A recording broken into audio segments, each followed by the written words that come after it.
Goodbye civilization. Hello, Canadian wilderness.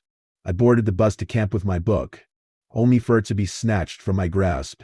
Fuck. I tried to sidestep him, to push past him, but already, he towered over me with a wide smile. I had tried so fucking hard to avoid him, sneaking on last. But there he was.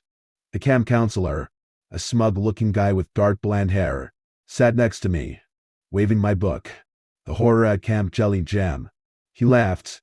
Aren't you a little old for Goosebumps? No. I reached for it, and he pulled it back. Let me guess.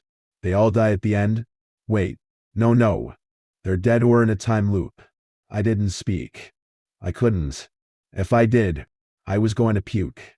When the bus started moving, he shot me a sickly smile. Sorry. They wouldn't let me be a counselor this year if I wasn't an ass. When I didn't respond, he held out his hand. I'm Harvey. A Spraker time. I'm 18 and just got into Duke. Crystal. I gritted out. I'm not going to college. Wait, really? He snorted. Why? I turned to the window, watching the trees blur past. The words were thick in my throat, tangled and wrong. Not at all. I'm supposed to fall in love with you, I whispered when Harvey was nodding along to his Walkman. Right here. Right now. At this exact moment. I pressed my face against the cool window, stuffing my hands in my lap. I waited for it, for Harvey to rest his head on mine, mumbling, Mind if I use you as a pillow? But he didn't move. Eyes closed, vibing to the music. I held my breath. This wasn't right. 20, Harvey murmured. 19, something I scolded crawled down my spine. 18, 17, 16, stop it, teen. I breathed. He chuckled, leaning back. Why should I? His eyes flickered open hollow. 15, he hummed. 14, 13, 12. I barely felt him grasp my hand, nails digging in. 11. I squeezed his fingers and joined in. 10. I whispered. We were supposed to fall in love. In some faraway reality. I'm sure we do. 9, 8, 7, 6, 5. The bus shuddered to a halt, and I flew forward. The doors opened. For 3. Get on the fucking ground. Now. 2 screams erupted around me. A loud bang sending me to my knees. There was something wet licking my cheeks. Gleaming my eyes shut. All I could see was red. Heavy footsteps coming toward me. I sculled steel protruding into my forehead. 1 goodbye. Civilization. Hello. Canadian wilderness. I boarded the bus first. My book immediately torn from my grasp. I saw his face, hiding behind his hair, the agonizing curl on his lip. I wondered how many times he'd fallen in love with me before he woke up. The horror at Camp Jellyjam. Harvey laughed loudly, his voice breaking. Aren't you a little old for Goosebumps? The nurse knew I was terrified about my kidney stone removal. He'll be over before you know it, he murmured. Tell me about your day. I blinked rapidly. The bright lights above me blurred in and out of focus. I went to class, I whispered, trying not to panic when a mask was pressed over my face. When my vision went black, I braced myself to fall asleep. But then, gloved fingers pressed down on my bare stomach. A metal clamp was inserted into the incision. I could feel it, but I wasn't supposed to, right? Revulsion crept up my throat as the ice-cold prick of the scalpel slipped into my skin. I felt the pressure of the cut, the incision slicing into me. I'm still awake. I thought dizzily, a surgeon's breath tickling my face. I can now. Oh God, I can now hear you. I can feel. She's awake. One of them murmured, and something in me contorted. A shiver skittering down my spine as blades began to whir. The saw came so close, screeching in my ears. Before moving away, I screamed, but my jaw was locked, my body paralyzed.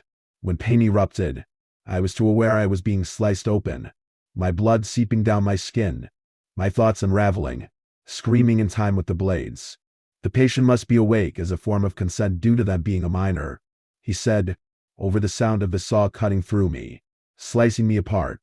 They must feel everything. We cannot proceed without their knowledge. I felt every dislodging, like puzzle pieces ripped from me. They started with my stomach, carving it out, Then, my kidneys. You're doing great, Mary. The nurse hummed. Don't worry. Almost finished. When a firm hand wrapped around me. My soul. What kept me chained to that table? His fingers curling around my heart and dripped from my chest. My eyes flew open. I was on my knees on the floor. Gasping. Choking on puke. Hi, I'm Luke. A boy stood over me. Wearing a blood-stained hospital gown. They'll just tell your mom there were complications. And you bled out. I could barely hear him. In front of me, a girl's body lays played across a steel table. Haloed and starlit.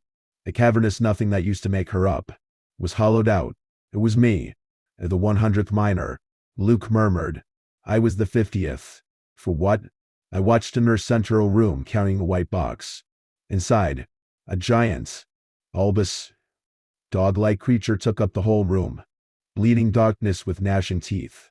The nurse, keeping his distance, reached into the box and threw a tangle of my intestines into the air. The thing jumped, snapping them up with a snarl.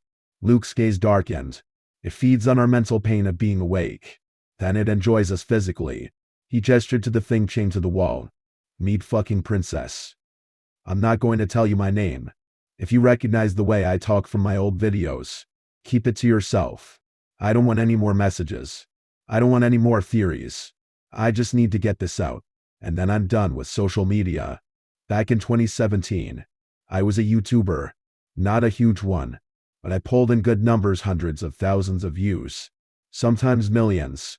If you were watching overnight challenges, urban exploration, or anything that involved sneaking into abandoned places, you might have seen my videos. It was all fake. That's what I want you to believe. That's what I need you to believe. I was always careful. I planned every video like a heist. Research. Entry points. Escape routes.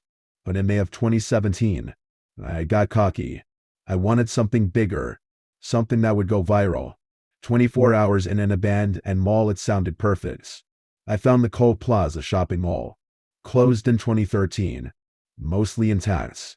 No official security. Just a few cameras that didn't work.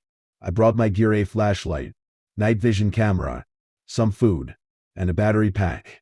I was ready. At least I thought I was. I got in through a service door. The inside was exactly what I wanted: dust-covered tile floors, shattered skylights, and dead silence. I started filming immediately, playing up the creep factor, and then I saw them. Mannequins. Not just a few hundreds. Stores that had been picked clean still had them. Naked, broken, posed in unnatural ways. Some with missing limbs, others vandalized.